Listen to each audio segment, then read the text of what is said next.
सद्गुरु श्री ब्रह्मचैतन्य महाराज गोंदवलेकर यांचं प्रवचन 26 नोव्हेंबर। भगवंताशी आपले नाते जोडावे। भगवंताचे नाम मुखातून न येण्यापेक्षा मुके पण बरे नाही का? दृष्टी जर भगवंताची मूर्ती पाहत नसेल तर ती दृष्टी काय कामाची? आपले कान त्याची कीर्ती जर ऐकत नसतील तर ते कान काय कामाचे? डोळ्यांनी भगवंताची मूर्ती पाहणे, मुखाने भगवंताचे नामस्मरण करणे, कानांनी त्याचेच गुणानुवाद ऐकणे हाच खरा अभ्यास आहे। भगवत चरित्र ऐकायचे कशासाठी? तर त्याप्रमाणे वागण्यासाठी। भगवत प्राप्तीसाठी एक सुलभ उपाय आहे। भगवंताशी आपले नाते जोडावे, कोणते तरी नाते लावावे। भगवंत माझा स्वामी आहे, मी त्याचा सेवक आहे।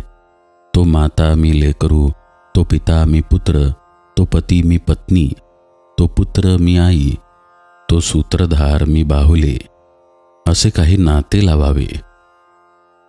मुलगा दत्तक घेतल्यावर मग त्याच्याशी पुत्र प्रेम लावतो की नाही? लग्न होण्यापूर्वी कोण नवरा आणि कोण बायको, पण लग्न होताच ते नाते लावतो आणि सहवासाने प्रेम वाढवतो। प्रेम केल्याने प्रेम वाढते, तसे भगवंताविषयीचे प्रेम कोणचे तरी नाते लावून वाढवावे, किंबहुना तो स्वभावच व्हावा, म्हणजे भगवत प्राप्ती सुलभ होते। हनुमंताने दास्य भक्ती केली, रामाला आपल्या हृदयातच ठेवले। गुहकाचे रामावर तसेच प्रेम होते।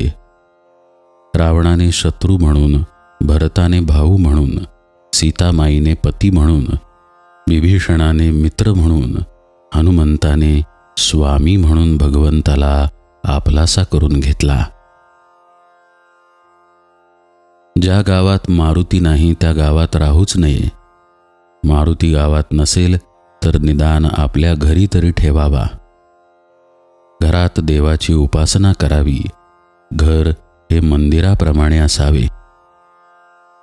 परान्न म्हणजे दुसऱ्याने मिळवलेले अन्न।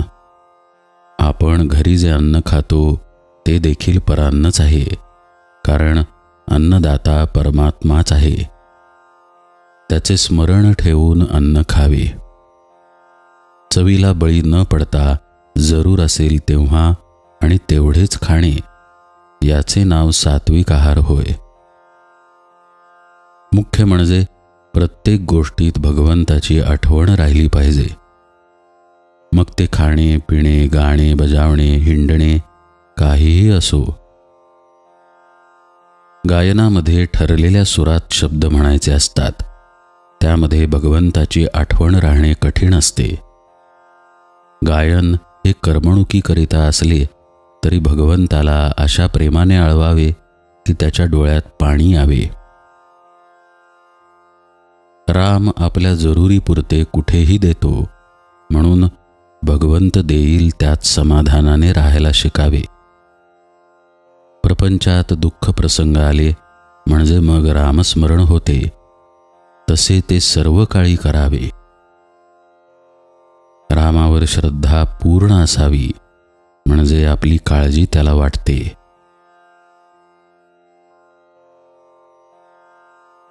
भगवंताच्या नामात राहिल्यावर त्याला आपलासा करून घ्यायला निराळे काही करण्याची जरुरी नसते। जानकी जीवन स्मरण जय जय राम।